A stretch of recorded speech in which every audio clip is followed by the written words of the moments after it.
A kid in high school getting flooded, bombarded with text messages, so they're doing this all day. If it's social media, you can determine who you want to hear from.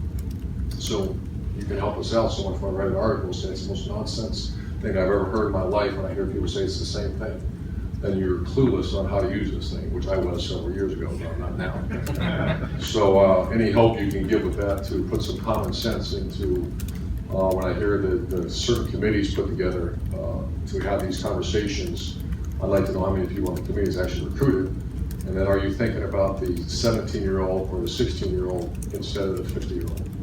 And that's what we have to continue to do. You know, we push that very hard here in Ohio State, and Gene supports that, I know. And so regulation is big. For example, another nonsense rule came across our face a couple years ago, and said unlimited mailings, unlimited, you can send whatever you want to send. That's once again, that goes in the stupid column of not thinking things through. So regulation is big. Beef up these NCAA with all the money made from college football playoff and Final Fours and all those type of things, and beef up the enforcement staffs and keep it a level playing field, and also, more importantly than all that, not change the lives of the young people. I'm a big proponent of a July dead period from start to finish, nothing allowed. Let the players go enjoy their families before they get ready for a very long season. Let the coaches enjoy their families as they get ready for a very long season.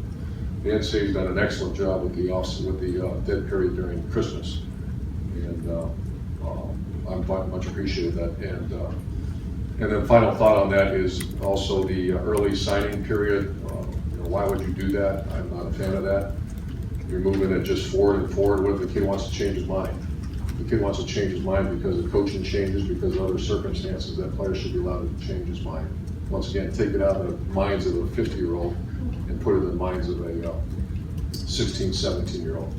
Also, if you're going to let people contact a junior in a high school in spring, just visualize a great player, what that will look like. So don't go to class the month of May, because you're going to be meeting with coaches all day long. And of course, that doesn't make sense to do that.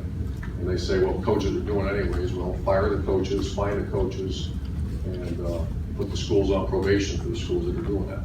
So that's just the Ohio State. And I don't want to speak for Gene Smith, but I know I speak for our coaching staff that we feel very strongly about strong regulation and keeping the recruiting calendar as is. With that said,